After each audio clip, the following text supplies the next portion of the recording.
Halo teman-teman, kita masih berada di bab 3 yang berjudul Investasi, Teknik Mengumpulkan dan Menggulungnya. Sekarang kita akan memasuki subbab ke-6 yang berjudul Mengapa Emas Disebut Aset Aman.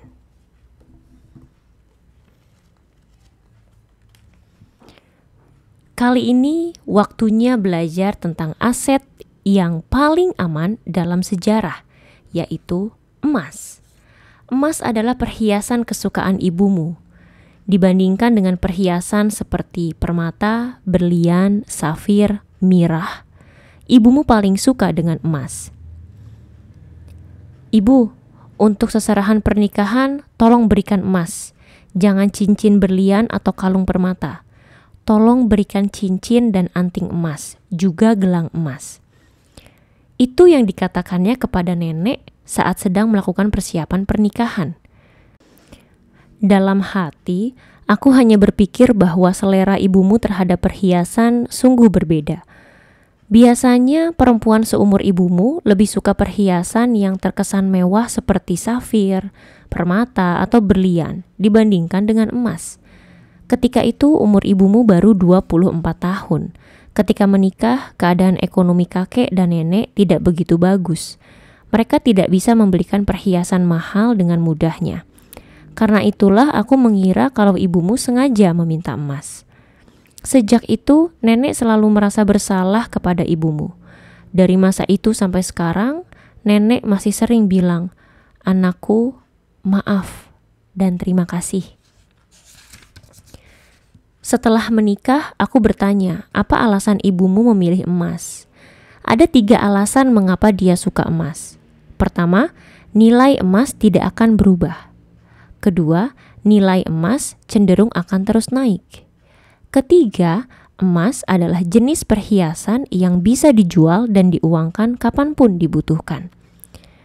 Dari umur yang masih muda, pengetahuan ekonomi ibumu sudah sangat jelas dan sangat praktis. Dia memiliki mata yang mampu melihat nilai modal dengan lebih dalam dan bisa menganalisis keadaan perekonomian terkini. Sebaliknya, pengetahuanku tentang ekonomi sangat buruk. Sebelum menikah, aku sudah menjadi pekerja selama 3 tahun dan hanya ketagihan minum-minum dan bersantai. Karena itu, setelah menikah, aku percayakan tabungan kepada ibumu dan tidak terlalu peduli terhadap perekonomian. Sampai sekarang, ibumu masih menjadi pengendali harta keluarga kita. Jadi, kalau memang kamu mau minta kenaikan uang jajan, coba yakinkan ibumu. Protes kepadaku tidak akan ada gunanya. Aku yang tidak bisa memberikan uang lebih akan merasa sedih. Kamu dan saudaramu yang tidak bisa menerima tambahan uang juga pasti kesal. Dan bila hal ini terus berulang, tidak akan efektif. Kembali pada pembahasan tentang emas, kelebihan dari emas adalah kondisinya tidak akan berubah meski disimpan lama.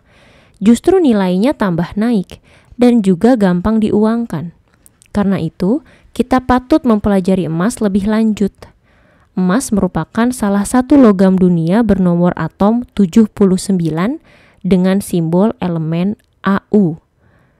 Jika kita melihat ke dalamnya, emas memang banyak digunakan untuk membuat perhiasan, tetapi tidak banyak digunakan dalam kehidupan sehari-hari. Justru, logam berharga yang sering dipakai dan mengubah kehidupan manusia adalah besi. Semua akar peradaban yang kita nikmati saat ini adalah besi. Alat-alat yang kita pakai sehari-hari hanya terbuat dari besi, atau terbuat karena adanya besi. Begitu banyak barang yang bisa berwujud karena adanya besi. Contohnya, rel kereta api, mobil, kapal besar, dan juga apartemen. Tembok beton yang dipakai dalam bangunan apartemen tidak akan bisa dibuat apabila tidak ada unsur besinya. Peradaban kita terbentuk karena adanya besi dan juga berstruktur besi. Tetapi besi yang sangat penting itu tidak mendapat perlakuan seperti emas. Seperti pepatah yang berbunyi, hujan diberikan oleh langit, penghormatan diberikan kepada Buddha. Besi yang memberikan kehidupan, tapi penghormatan diberikan kepada emas. Mengapa alih-alih besi, emaslah yang mendapatkan perlakuan khusus?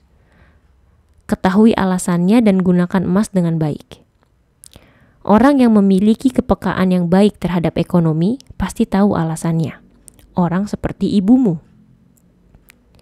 Ibumu memang tidak bisa menjelaskannya dengan kata-kata seperti aku, tapi dengan insting alamiahnya, dia bisa langsung tahu kelebihan dari emas. Insting alamiahnya tentang ekonomi terbukti ketika di umur 24 tahun, dia sudah meminta emas sebagai hadiah pernikahan. Sayangnya, instingmu dan saudaramu tentang perekonomian tidak mirip dengan ibu kalian, tapi lebih mirip denganku. Sayang sekali. Orang seperti aku tidak punya pilihan.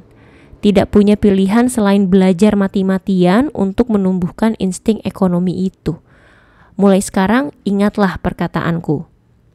Untuk mempelajari emas, kita harus tahu ciri khas dari emas itu sendiri. Pertama, emas tidak berubah. Kedua, harga emas terus naik. Ketiga, emas bisa diuangkan kapan saja. Kita bahas yang pertama. Pertama, emas tidak berubah. Memang banyak logam mulia lain yang tidak berubah, tapi tidak banyak yang bisa dipotong kecil dan digunakan untuk membuat ornamen bernilai seperti emas. Ada beberapa yang mirip seperti emas, misalnya perak dan tembaga. Kedua, harga emas terus naik. Alasannya ada dua. Pertama, permintaan untuk emas selalu di atas jumlah produksinya. Produksinya terbatas, tetapi permintaan untuk emas selalu tinggi, sehingga harganya berangsur naik. Selain itu, ketika mata uang mengalami penurunan karena inflasi, harga emas relatif meningkat. Amerika Serikat harus terus menyesuaikan harga untuk mencegah penurunan nilai dolar. Amerika Serikat terkadang menjual emas simpanannya untuk mengontrol harga pasar dari emas. Mereka memiliki kekuatan untuk mengendalikannya sebagai negara yang memiliki simpanan emas terbanyak. Meskipun dengan simpanan emas mereka bisa mengendalikan harga emas, pada akhirnya harga emas akan tetap naik karena tidak bisa mengikuti kecepatan pergerakan inflasi. Ketiga, emas bisa diuangkan kapan saja. Ketika nilai mata uang turun, permintaan untuk emas yang bisa diuangkan kapan saja akan meningkat. Emas pernah memegang peran uang di zaman dahulu. Sekarang pun emas memiliki nilai seperti uang, dan kelak nilainya masih akan terus ada sehingga harganya akan terus naik. Ketika emas disimpan, permintaan akan meningkat dan otomatis begitu pula dengan harganya. Apabila kita memiliki emas, ketika harganya naik, maka nilai dari aset kita juga jadi naik. Ada istilah nodajira yang artinya adalah pekerjaan yang bisa menghasilkan banyak keuntungan. Istilah ini bisa dikaitkan dengan emas. Melalui emas, keberuntungan untuk kekayaan bisa didapatkan. Dasar istilah ini berasal dari no touch. Jangan sentuh karena ini barang milikku alias no touch. Tetapi perkataan itu terdengar seperti nodajira yang kemudian dijadikan istilah untuk keadaan seperti di atas tadi. Emas adalah sesuatu yang bisa menjadi uang.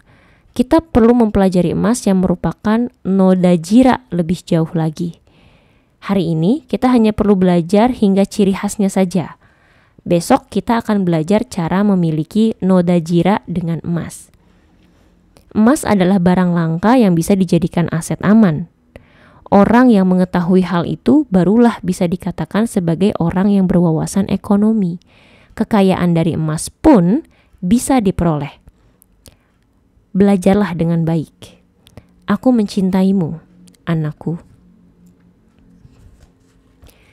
Ini adalah akhir dari subbab ke-6 yang ada di bab 3 yang berjudul Mengapa Emas Disebut Aset Aman. Selanjutnya kita akan memasuki subbab yang ke-7 yang ada di bab 3 yang berjudul Peran Emas dan Uang.